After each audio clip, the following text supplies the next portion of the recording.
Opa, fala galera, tô aqui com o nosso primeiro podcast, iniciando hoje com a honra de ter o nosso amigo Dr. Emanuel Alves, né?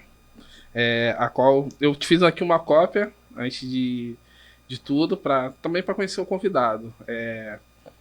Antes disso, eu vou fazer minha autodescrição. Meu nome é Moisés Souza, sou o fundador do projeto Já Te Contaram PCD.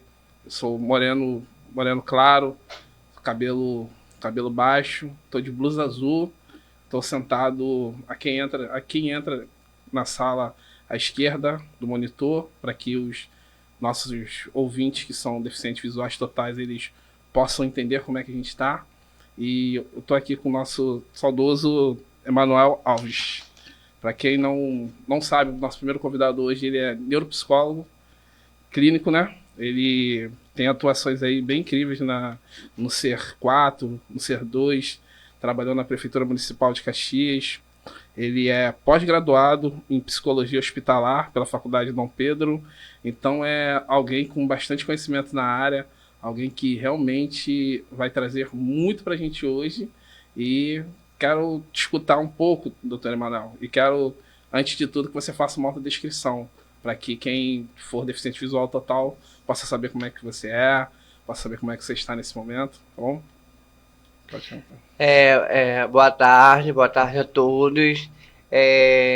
Me chamo Emanuel Alves, sou psicólogo, neuropsicólogo, também tenho formação em psicologia hospitalar. Antes de eu dar início ao meu currículo, fazer uma autodescrição. Sou uma pessoa branca, careca, estou com uma blusa amarela, escrito Lutando por Políticas Públicas. Estou à direito da mesa e estou aqui para falar um pouco da nossa vivência, fazer essa troca. Acho que antes dessa formação, né, antes desse currículo, vem o nosso lugar, a nossa subjetividade, né? Também sou uma pessoa com deficiência auditiva, faço uso de prótese auricular e do direito. E antes de entender como profissional, me entendo também como pessoa com deficiência. Então, uma pessoa que está aqui falando não é uma pessoa que fala só de teoria ou só de leitura acadêmica, mas é uma pessoa que fala de vivências, de experiências, e por que cheguei nesse lugar da avaliação, por que cheguei nesse lugar da psicologia, por que cheguei nesse lugar em que muito fui tornando e muito fui transformando também, acho que da potência desse lugar e também da minha vivência enquanto pessoa com deficiência. Então, estou aqui ansioso para trocar com vocês, viu? Prazer, uma ideia de estar aqui com vocês. Muito obrigado. Doutor Manel, pode chamar Emanuel. Fique à vontade, sem sem formalidade. Sem formalidade.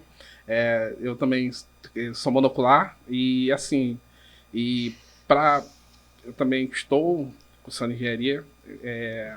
Então, assim, é muito difícil hoje a gente encontrar pessoas no nosso leque, pessoas com deficiência que são bem instruídas. A maioria, às vezes, não tem muito acesso às comunicações. E é uma coisa que me deixa muito triste, porque a gente vê diversos talentos aí, são pessoas com deficiência que são talentosas em muitas coisas que muitas das vezes não têm acesso à universidade, que às vezes não...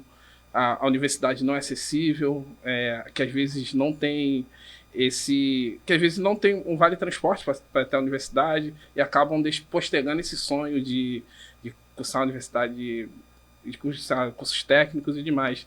E antes da gente iniciar, o que como você estava falando, te levou a ser neuropsicólogo? Qual foi o seu processo inicial que te fez ir?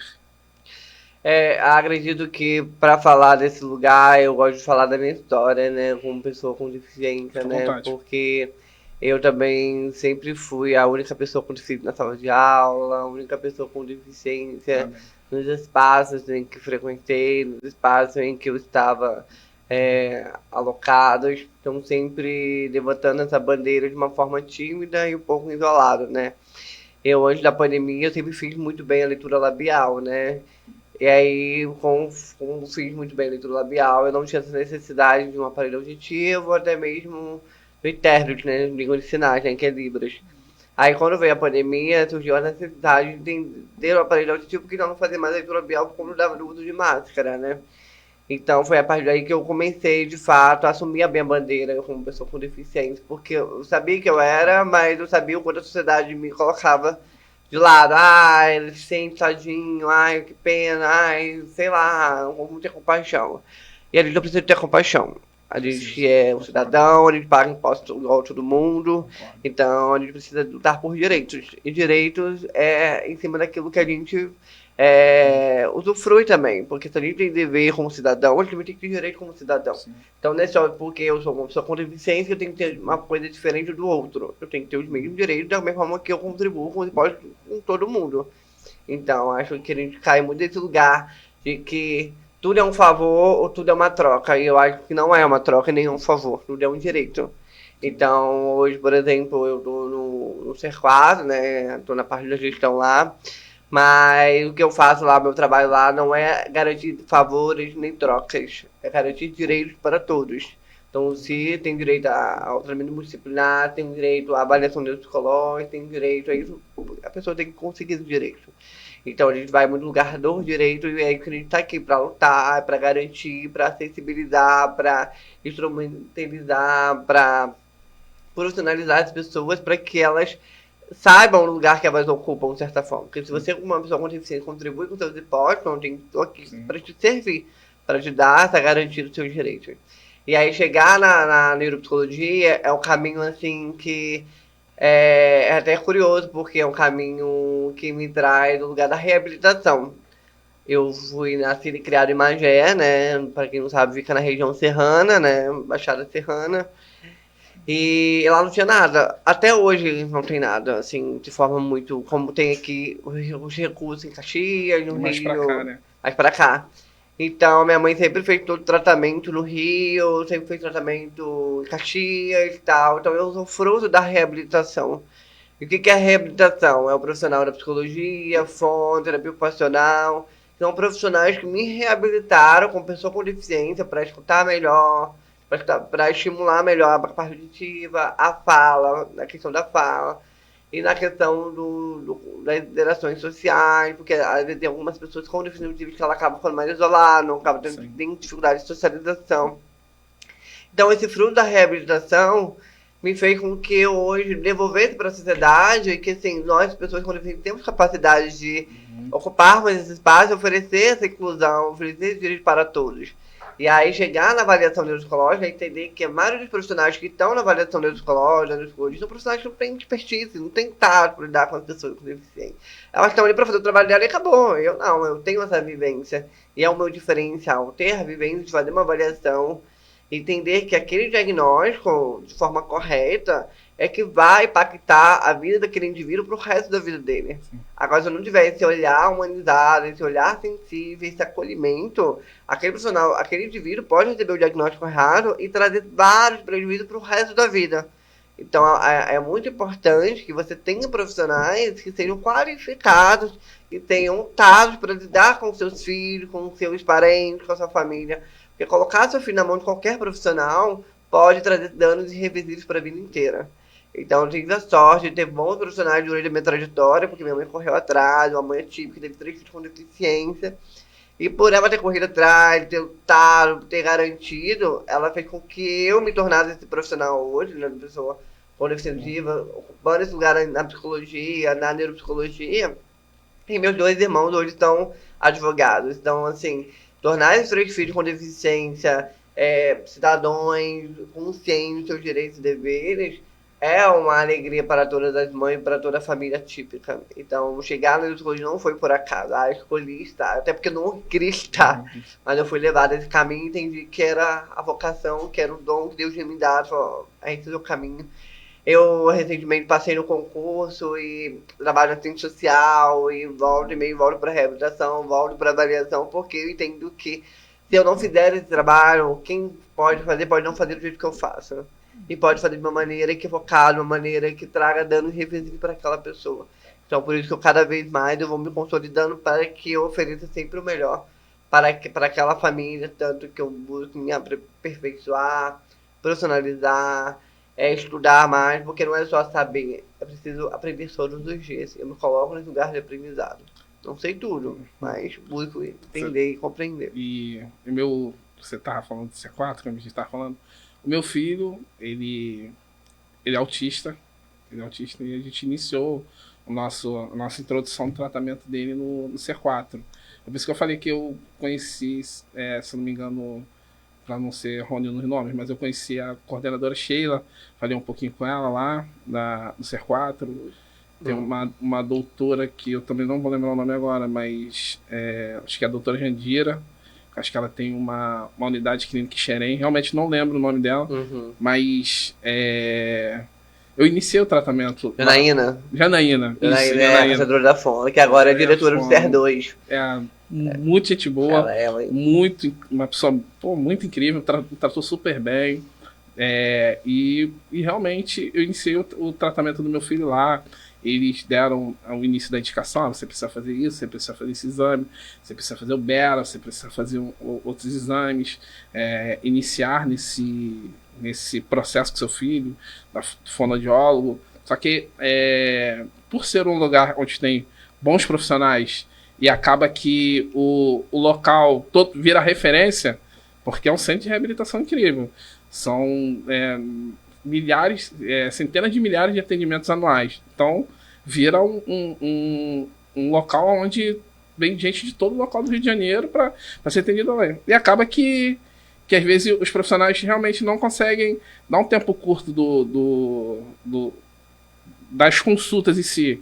Aí eu iniciei, como eu tinha iniciado lá, eu consegui botar pelo plano que eu tinha do meu filho fazer um fonoaudiólogo em outro lugar. Mas assim, o tratamento do meu filho inicial foi no C4. Foi dizer, teu filho, a gente precisa desse exame, para que a gente chegue no diagnóstico. E a gente chegou. Então assim, como realmente você acabou de falar, se o pai não tiver uma instrução de um bom profissional de como ele vai iniciar, de como ele vai fazer aquele tratamento da criança dele, ele pode ter um dano irreversível lá na frente. Ou seja, postergar esse tratamento, postergar essa terapia, postergar esse profissional, pode ser que seja o ponto da criança não ter um futuro melhor. Então, assim, portanto que você está aí, e eu sou muito grato realmente ao pessoal do C4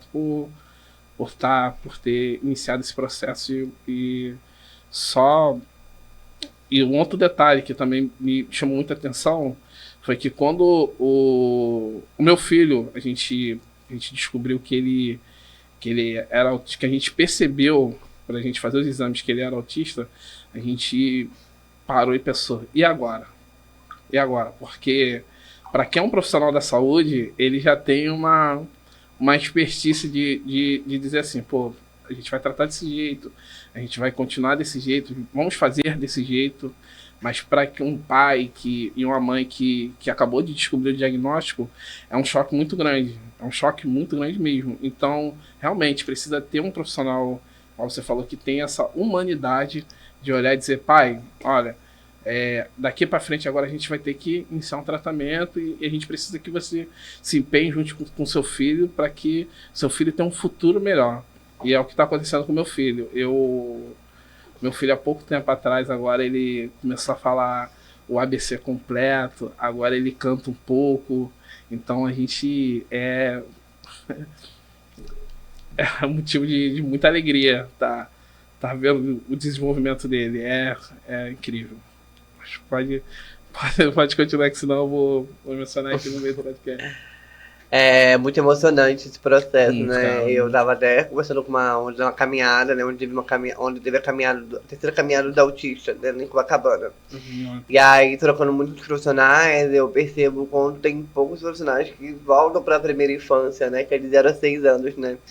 E essa foi uma fase que eu trabalhei, onde eu fui trabalhar na neuropsicologia lá no C4, né? Eu trabalhava como psicólogo infantil e a minha faixa etária sempre foi de 0 a 6 anos. E é muito, muito emocionante, muito gratificante perceber a primeira palavra, o primeiro toque, o primeiro abraço. E a gente tem uma ideia de que autistas não verbais não compreendem a gente. É pelo contrário, eles compreendem através de várias singularidades, particularidades, eles nos compreendem de todas as maneiras. Não naquilo que a gente coloca como expectativa, porque a gente, quando vai ter um filho, ou quando se torna pai, a gente tem uma expectativa sobre aquele indivíduo, sobre aquele filho. Ah, ele vai ser assim, ele vai ser desse jeito, ele vai jogar futebol, ele vai ter uma carreira ali diferente, ele vai estudar, vai virar médico. E de repente ele vem contrariando todas essas expectativas, porque ele é um ser único, assim como nós somos ser únicos.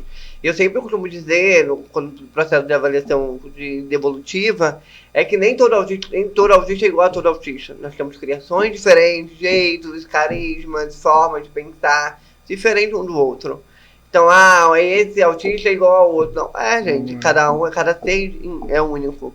Então, quando eu fecho esse processo da avaliação, que é a entrega do laudo, eu falo, cada um é único. Não vai comparar seu filho a outro indivíduo, comparar, o outro consegue fazer, meu filho não faz. Cada um faz de forma diferente, tem o seu tempo. Sim. Então, é preciso a gente quebrar esse estereótipo, quebrar essa imagem do autista X, Y e H. Não existe. Não existe um padrão. Não existe um padrão, entendeu? Então, a gente precisa ter cuidado quando a gente compara e coloca as pessoas no mesmo balaio, e aí a gente acaba anulando essa subjetividade, essa existência do que o outro é, que o outro pode oferecer. E às vezes a gente acompanhar meu mundo pelos olhos dele e fala, caraca, não tinha parado pra pensar nisso. Caramba, nossa, ele tá falando sobre o planeta, o sistema solar, sobre forma como que o sistema solar se forma, ou como os dinossauros foram extintos, ou como que é a tampa de uma garrafa. E eles tá tão corridos, eles vivem tanto na correria, eles correm o tempo todo. E eles correm pra onde? Eles têm essa pressa de quê?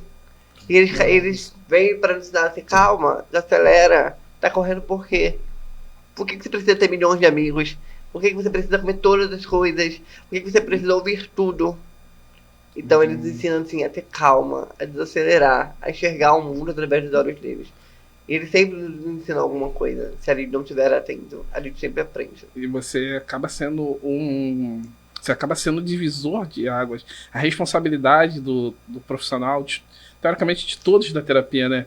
Acaba sendo divisor de água da evolução dessa criança. Uma responsabilidade muito ímpar. É o que você acabou de falar agora. Tem aquele tato do ser indivíduo. Esse aqui ele não gosta muito dessas de cores, esse aqui gosta mais de brinquedos, aquele ele gosta mais de números. Então, por você ser o profissional que vai ajudá-lo nesse desenvolvimento, você acaba tendo essa responsabilidade ímpar na vida da criança. É o que eu falo para a fonoaudióloga do meu filho, que acabou de trocar há pouco tempo, foi substituído, e eu sempre falava isso para ela, falava, olha só, você tem uma participação muito importante na vida do meu filho, porque sem o seu estudo, sem o seu conhecimento, sem não só a questão da faculdade, sem a sua vivência com crianças autistas, meu filho não teria desenvolvido o que ele desenvolveu hoje. E hoje meu filho tem uma socialização escolar um pouco melhor. Mas eu gostaria de saber também uma história de algum paciente que te marcou muito, que você pode falar pra gente, de algum paciente que você viu a evolução dele, que, claro, que todos marcam, né, o profissional, mas um assim que você poderia nos citar, que desenvolveu bem, que depois você viu que foi de um extremo a outro, pra gente ter essa história guardada com a gente. É difícil dizer qual paciente marcou, porque no C4 eu atendia mais de 300 pacientes. Então era um processo muito difícil renumerar e dizer quais pacientes marcados, porque muitos me marcam. Sim, assim. Sim. Como eu era um profissional que os poucos nós pegava a primeira infância, que eles eram 6 anos, hoje, na época eu atendi, eles estavam com 2, 3, 4... Hoje eles estão com 8, com 9, eles vêm me abraçam, eles vêm falar comigo, apesar de não acompanhar mais deles, mas eu sou aquela memória que esteve ali presente na vida deles. Então receber aquele abraço caloroso, receber, tio, te amo, tio, tô com saudade. não tem preço. E é muito lindo perceber como eles cresceram, assim. Porque pegar lá com 2 anos, ele tá com 6, ou tá com 7, ou tá com 10. É muito gratificante, eu acho que não tem preço isso. Então, assim, é muito difícil chegar aqui, enumerar quais marcaram, porque eu tô nesse processo da reabilitação, de trabalhar no C4 desde 2019. E quando eu comecei, em 2019, lá no C4, que foi quando inaugurou e tal, não se falava muito de autismo. Não se falava abertamente sobre o que era o autismo, como que o autismo tinha esse impacto na sociedade. Então, quando eu fui pra leitura, eu fui pros estudos, fui entender, fui me aperfeiçoar. E aí, eu lembro que às vezes tinha muitos profissionais que falavam assim, ah, não, eu preparei uma intervenção e vou aplicar dessa forma. Só que às vezes a criança chegava e ela estava toda desregulada, ela não conseguia fazer com aquilo que o profissional planejou. Absorver, né? E aí eu falava assim, o que essa criança vai me ensinar hoje? E na época, quando eu fazia esse atendimento, era sempre trio, dupla, sempre fazia uma coisa com o outro, sempre tentava trabalhar essa interação social. E eu falava assim, o que essa criança vai me ensinar hoje? E quando eu comecei a guiar minha intervenção a partir do que a criança, do desejo da criança, ser não verbal, ser verbal, ser agitada, você 1, 2 e 3, eu entendi, caramba, o que essa criança vai me ensinar hoje? Então, quando eu me coloquei à disposição deles, Nossa. eu me surpreendi e eu me tornei essa referência nesse lugar. Foi. Então, eu construí esse lugar de uma forma muito sólida, né? Foram 3 anos trabalhando como psicólogo, que depois eu fui convidado para atuar na neuropsicologia. E aí na neuropsicologia era um lugar muito tímido ainda. Hoje também se tornou uma referência também de lugar que faça avaliação neuropsicológica pelo SUS, porque não tem. Hoje em dia não tem ainda. Tem sim na UFRJ, tem alguma outra universidade, mas é muito isolado. Não é aberto como no CER4 que oferece para todas as crianças, de toda as faixa etária, para todos os adultos, para qualquer pessoa que precisar da avaliação neuropsicológica. Então, quando você faz um trabalho muito legal como psicólogo, e foi muito difícil sair desse lugar de psicólogo, porque eu gosto de trabalhar como psicólogo. Apesar de hoje não trabalhar no particular, né, no processo da reabilitação, mas eu gosto de atuar. Então, quando eu faço uma coisa que eu gosto, eu me identifico para aquilo. Hoje eu me identifico para avaliação, porque demanda estudo, demanda tempo, demanda raciocínio clínico. Não é pegar, aplicar o teste, acabou essa criança aí. Não, você tem que construir todo o raciocínio. Tem todo o expertise para entender por que aquela criança tem aquele diagnóstico, quais são os critérios, que critério preenche aquele diagnóstico, entendeu? Então, você não chega só, aplica o teste, acabou e vai embora. Você precisa chegar em casa, tentar pegar todo o material daquele indivíduo e ler, reler, entender, correlacionar. Às vezes marcar reunião com a escola, às vezes marcar reunião com os profissionais que acompanham aquela criança. E a partir dessa análise, de forma muito sucinta, de forma muito profunda, é que você fecha a sua hipótese diagnóstica. Então, hoje, entender qual criança marcou é muito difícil. Eu lembro que teve uma pessoa que era uma pessoa idosa, que era uma pessoa que é um público que eu não trabalho muito hoje em dia, e que quando eu cercado eu trabalhava lá, né, e aí, apesar de trabalhar com um público infantil, me pediu para atender esse idoso. E o idoso era diabético na época e tal, então eu atendia ele, tinha uma troca muito bacana. Ele era pessoa com deficiência física, né, de cadeira de roda.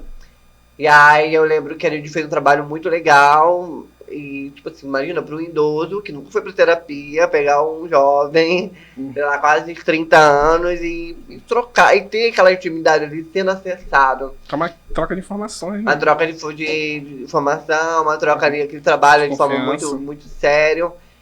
E aí eu lembro que uma vez, a última vez que a gente teve a nossa sessão, ele falou assim, eu não venho mais porque eu preciso vir. Eu venho porque a gente tornou amigos. Nossa. E aí eu vou ceder a minha vaga para outra pessoa. Porque o que você fez comigo, o trabalho que você executou foi muito importante ter aqui. Agora eu preciso dar a vaga para outro, para que outras pessoas consigam acessar esse trabalho de forma muito importante. E aí eu lembro que a gente encerrou aquela sessão com muito carinho, com muito afeto. E aí no ano seguinte ele veio a falecer. Então ficou marcada essa história. Então, de uma forma, porque é um público que eu não trabalho, é um público que eu não tenho tempo para me dedicar nesse momento.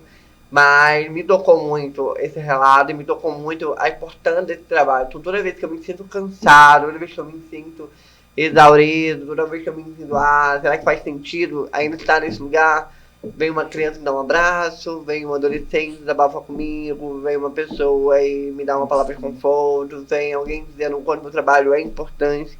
A falar, não, isso aqui faz sentido, isso aqui eu quero continuar.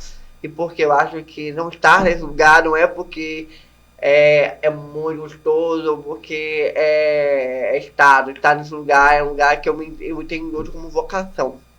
Então eu tenho essa vocação para estar nesse lugar. Eu quero desempenhar da melhor maneira possível, acessando as famílias. Então, ter uma avaliação de uma família, ter um feedback de outra família, ter o carinho de uma família, é perceber o quanto meu trabalho faz sentido para mim até hoje. Então, por isso que eu digo e repito do quanto esse trabalho é muito importante. Uma questão que você falou, duas questões, na verdade. Primeiro é que eu também vi nesse lugar há pouco tempo, no seu lugar de como o nosso trabalho acaba sendo importante. Tem um tempo atrás que eu falei, cara, eu não vou... Porque o meu projeto, ele é um projeto autônomo, meu, até agora sem nenhuma parceria, e eu sempre gostei de levar informações. Sempre gostei de tirar as pessoas com deficiência da caixinha, como você falou, da vitimização.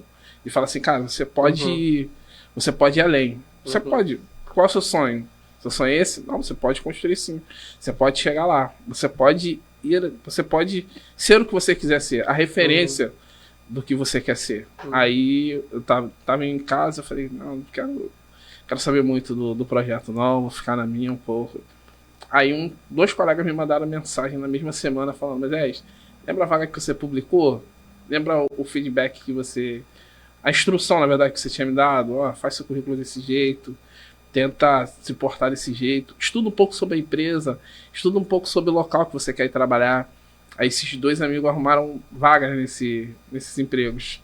E um outro disse, mas lembra num vídeo que você postou sobre uma criança que ela não tinha acesso aos tratamentos e que o pai dela se informou. Eu postei isso há muito tempo no meu Instagram. Aí eu falei, lembro. Aí ele falou, cara, eu fiz daquele jeito com meu filho e a gente está evoluindo. Então, assim, a gente acaba sempre tendo a vida sempre nos dá um motivo da gente prosseguir, de dizer assim, cara, a gente está sendo importante na vida de alguém. E isso me fez muito... Isso me deu uma animação para prosseguir. Aí foi aí que eu realmente, há um pouco tempo atrás, eu resolvi tentar o podcast, né? Pra gente levar uma informação de uma forma melhor, trazer profissionais de diversas áreas, trazer histórias de pessoas com deficiência. A gente vai trazer também atletas com deficiência que vão mostrar que realmente a vida ela pode ter um novo rumo quando a gente tem uma nova atitude. Então, esse é um pouco do nosso projeto, sim. Trazer essa palavra de ânimo para a pessoa, trazer essa instrução para quem ainda não tem. Então a gente tem essa missão. Outra coisa que você disse sobre antigamente a gente não tinha muita informações sobre crianças autistas.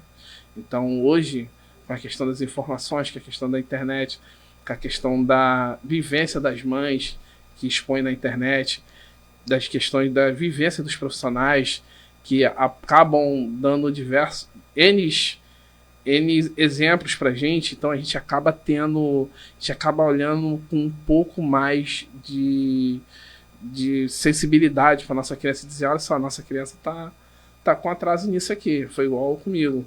Eu olhei pro meu filho e falei, meu filho tá com um pequeno atraso. Pô, mas deixa eu tentar ver. Aí olhei na internet, tentei procurar profissionais, então você acaba tendo esse leque de informações que hoje o mundo nos oferece, e você acaba vendo realmente, meu filho realmente precisa de um tratamento, e acaba que a gente consegue elevar esse nosso conhecimento e chegar até um fator. Antes da gente continuar, deixa eu te dar um presente, cara, senão eu vou esquecer. Pra gente continuar. Eu acho bem bacana a gente... Pode deixar à vontade, que é uma caneca do nosso projeto. Pode deixar à vontade. A gente Pode Ai, continuar. Eu obrigado. acho que é um símbolo que um amigo meu, que eu tive a ideia, pedi para design fazer, e um amigo meu chamado André da Keybricks, ele conseguiu colocar na caneca e ficou bem bacana. Que legal. Você leve aí como símbolo do nosso Projeto. do nosso carinho e respeito pelo. Obrigado, ó. Você Muda bastante aí. Toma lá um café.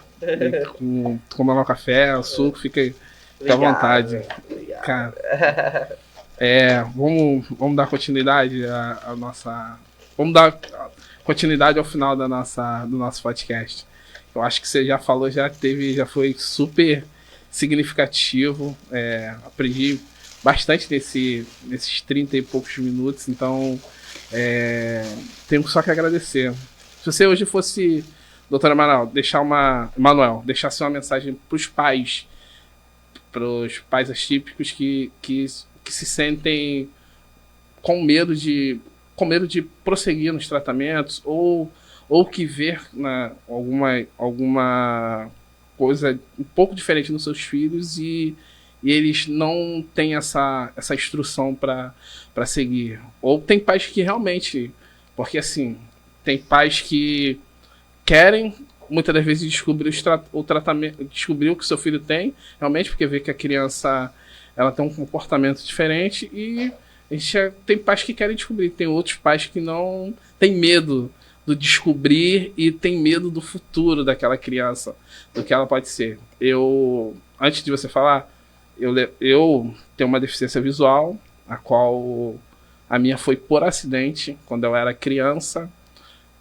Eu, acabando na brincadeira com um amiguinho lá, meu pai e minha mãe eram super atenciosos, então, mesmo assim, a gente é criança, a gente acaba se desvinculando daquele meio dele, do olhar de águia, né, do pai e da mãe.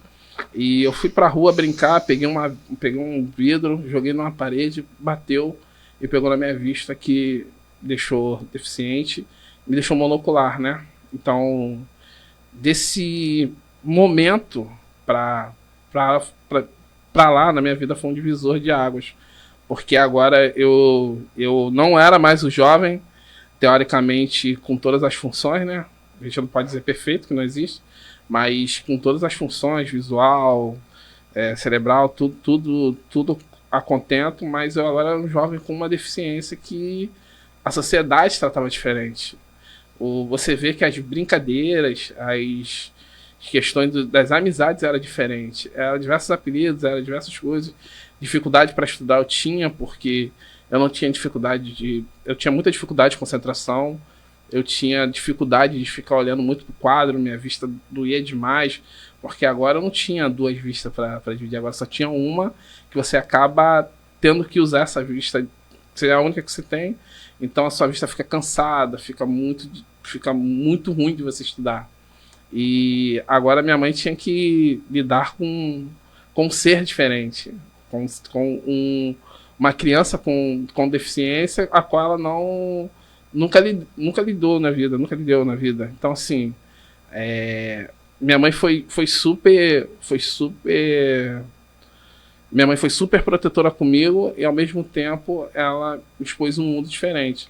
Ela, filha, agora você vai ter que ser a sua melhor versão sempre, porque você agora vai ter que lutar por vagas, então você vai ter que dar o seu melhor, você não pode deixar que isso te abale, você tem que agora correr atrás dos seus sonhos, senão mamãe tá aqui para ajudar, mas vai ter que vir de você. Então essa é uma das mensagens que eu levo para as pessoas com deficiência, é essa. Nunca deixe que sua deficiência te limite. Nunca deixe. Porque ela vai, com certeza, uma deficiência física, ela vai fazer com que você que dificulte seu caminho, que você chegue lá com um pouquinho mais de força, com um pouquinho mais de garra, mas ela não vai te dificultar. Então eu fiz ensino na minha faculdade, ensino nos cursos e consegui um emprego bom, graças a Deus, numa multinacional, sempre trabalhei em empresas boas. Então eu gostaria que você deixasse uma mensagem para os pais que realmente têm esse olhar de medo, de como vai ser o filho. Porque eu creio que você lidar com diversos pais todos os dias que têm medo da incerteza do futuro do filho, mas com um profissional bom, com um especialista bom, com alguém que vai lidar com o filho dele de uma maneira ímpar, ele vai conseguir que o filho dele seja uma melhor versão lá na frente, uma melhor pessoa, que tenha uma evolução boa. Porque hoje em dia tem, né?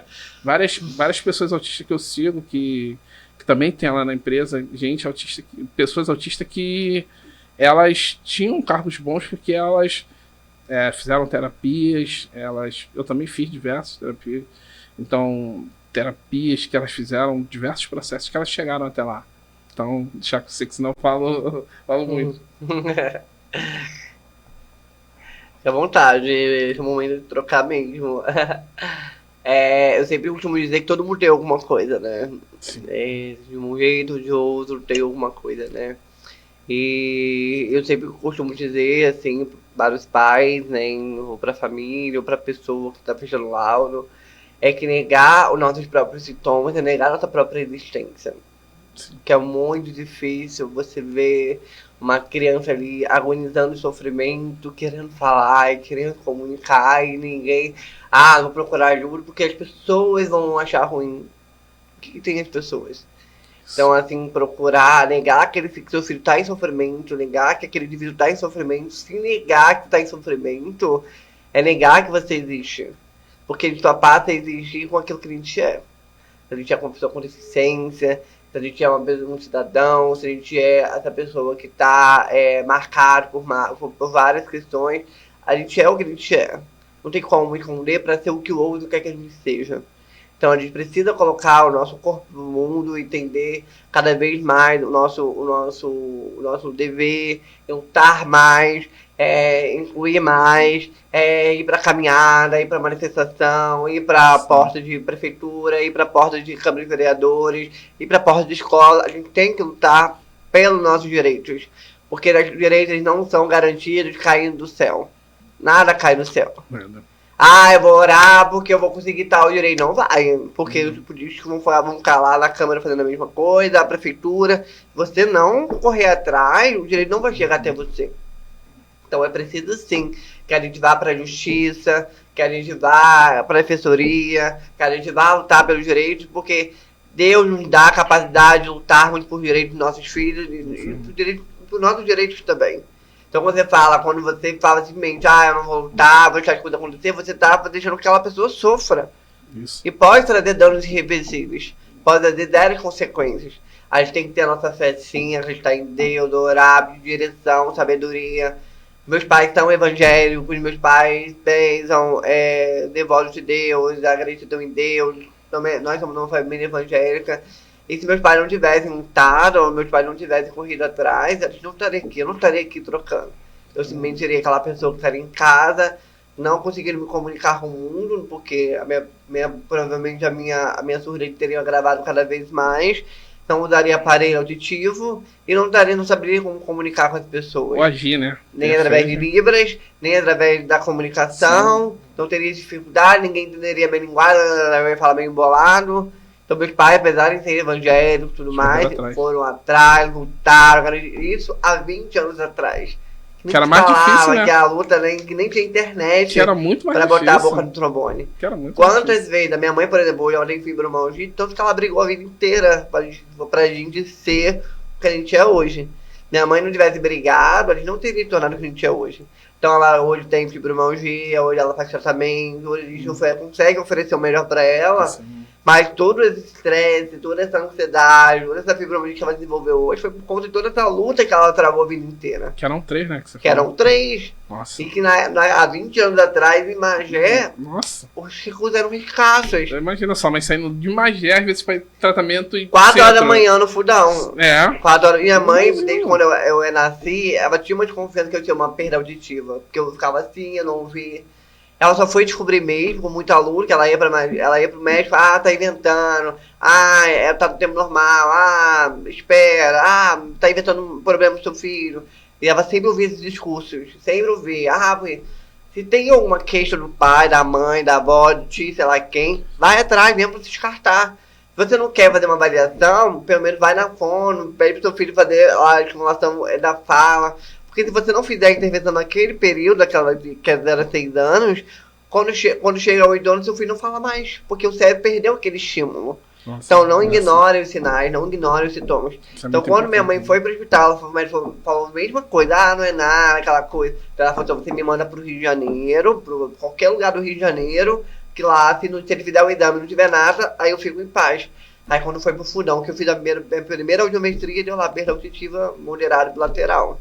Ou seja, já tinha perda auditiva. Se eu tivesse feito no início, quando eu tinha 1 ano, 2 anos, provavelmente eu teria escutado esse ouvido. Hoje esse ouvido eu não escuto nada, né? Perda, surdez profunda, né? Não escuto nada, e essa é moderado.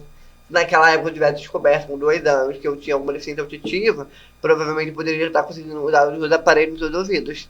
Olha o tanto de negligência e dos médicos achar que o saber dele é absoluto. Eu sempre falo, o saber não é absoluto. Eu aprendo todos os dias. Eu corro atrás de informação todos os dias. Eu sempre me coloco, o que você tem para me oferecer, o que você tem para me ensinar, o que você tem para me transformar. Todos os dias. A gente não pode pegar o saber no médico, o saber das pessoas, dos profissionais, e colocar como saber absoluto. Porque só você, como pai, como mãe, como família, sabe o que se passa dentro de casa. Se eu não pegar as queixas que vocês trazem, os relatos que vocês trazem, para colocar no prontuário, para mim não faz sentido fazer avaliação. Eu não faço avaliação só com o meu saber, eu sei que é isso e acabou. Eu faço através de relatos de pais, de família, de escola, de profissionais. O meu laudo ele é construído com muitas mãos, por muitas pessoas. E é por isso que as pessoas se sentem acolhidas. Porque se eu não trazer esse relato dos pais, não faz sentido estar ali. Essa filha aí se acabou e se vira. Não faz. Eu preciso entender como aquele indivíduo como aquele indivíduo se formou, como se transformou, se enxergou, apresentou aquelas dificuldades para que eu consiga construir uma linha de raciocínio. E aí, a partir daqui, eu fazer sentido, construindo com muitas mãos. Porque se eu não fizer isso, não faz sentido. Porque se eu não fizer isso, ocupar esse lugar, provavelmente vai acontecer a mesma coisa que aconteceu comigo quando eu tinha 5 anos. Eu descobri a surdez com 5 anos, que eu poderia ter revertido quando eu tivesse com 2 anos, com 2 aparelhos. Então, olha o tanto de tempo que a minha mãe perdeu. Se ela tivesse descoberto desde quando eu tinha 2 anos. Mas mesmo assim, ela foi atrás, 4 horas da manhã, todo dia no Rio de Janeiro. Eu fiz tratamento dos melhores hospitais do Rio de Janeiro, que é na UFRJ, fiz tratamento no Hospital da Lagoa, fiz tratamento no Hospital do Laranjeiras. Então eu fiz tratamento dos melhores hospitais do Rio de Janeiro. Pra eu me tornar o profissional que eu sou hoje. E não era um, né? Eram 3. E eram 3, nós 3 fazíamos tratamento. Nós 3 tínhamos passe. Naquela época eu recebi uma ajuda do governo, que era o PPC, que era o LOA, que hoje é o PPC. Hoje eu não recebo mais, porque com o meu trabalho e tal, mas naquela época foi uma ajuda importante. A vida da minha mãe, ela se resumiu à maternidade atípica.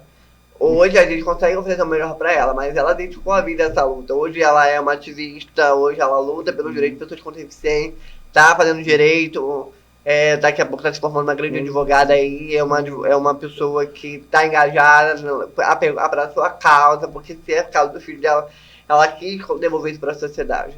E é por isso que eu tô aqui lutando por políticas públicas para garantir que a gente precisa ir atrás. Não é favor, não é troca, é nosso direito. Nós pagamos impostos e a gente precisa cobrar sim.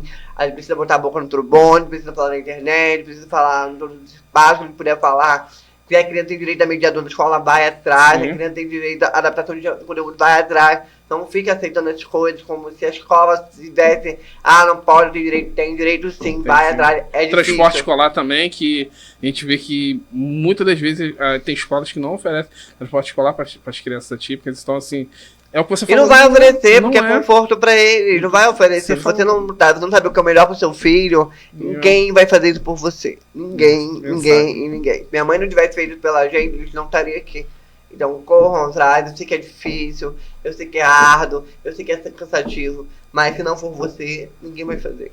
Então, a gente deixa um recado aqui, reiterando, que o Emanuel falou, menor dos sintomas que vocês sentirem dos seus filhos, a menor dúvida que vocês tiverem, é o que ele falou, faz o exame, faz o que for com o profissional e tem a negativa. Não, continua.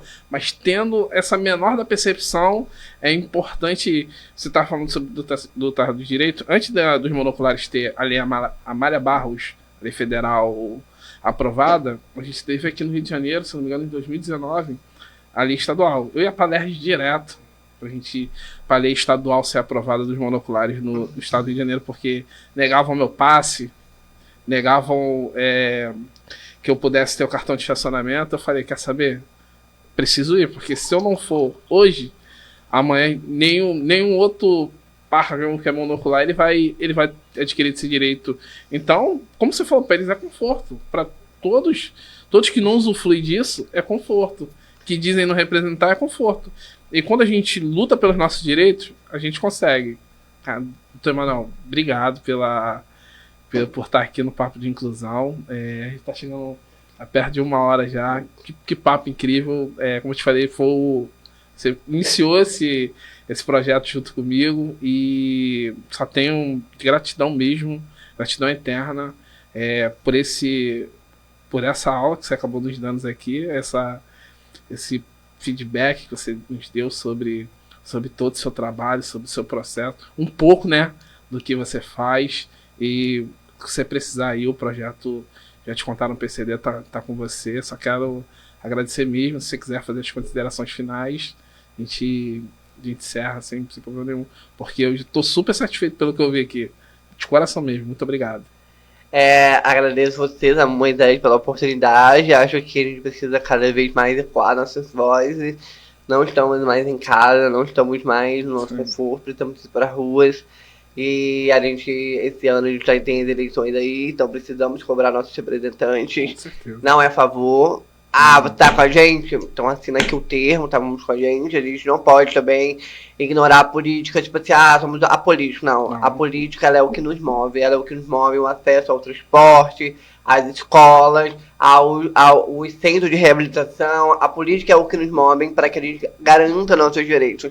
Não podemos colocar à margem, não podemos colocar isolados, a gente precisa analisar candidatos que estejam com a gente nessa luta, nessa empreitada, que somem com a gente, que fazem com que a roda gira, com que a gente consiga mais direitos e mais inclusão nesses espaços. Então eu quero agradecer pela oportunidade, pela fala. Me sigam nas redes sociais, Neuroacolhimento.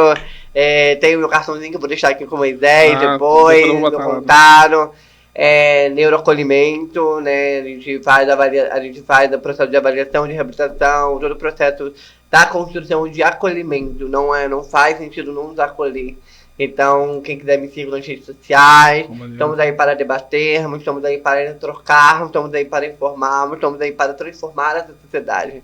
E que hoje estejamos atentos a essas eleições que estão se aproximando, que são eleições municipais, que aproximam nossos candidatos, que abracem nossas causas, que abraçam essa luta, que é uma luta difícil, mas quando a gente tem parceiros, tanto nas prefeituras, quanto nas câmaras, quanto nos congressos, quanto na presidência, a gente precisa de profissionais, candidatos que abracem nossa causa, porque algo já é difícil. E a gente não precisa tornar mais difícil ainda. Sim. Então, que estejamos atentos, que fazemos debates sérios, científicos, baldados na nossa garantia, de acordo com a nossa Constituição. Então, obrigado por esse projeto, e que esse projeto prossiga de uma forma que consiga alcançar milhares e milhares de pessoas. Um grande abraço a todos. Obrigado. E aproveitando, para finalizar, quero realmente pedir a todos que nos seguem, possam seguir também o Dr. Emanuel no Neuroacolhimento, que é um nome muito sugestivo. Gostei bastante desse nome. Realmente não adianta só tratar como profissional. Também é necessário também acolher. Porque eu acho que realmente é um laudo, só o laudo do seu ponto de vista. Mas quando tem aquele laudo como você falou, precisa dos profissionais, dos pais, precisa que cada um fale um diagnóstico para que a gente chegue, que a gente possa montar algo para essa criança. Realmente as coisas desenvolvem. Realmente. Obrigado, cara. Você tem a agradecer. Um abraço. Carlos, tá ok. Você está assistindo a TV Metropolitana Rio, Canal 2.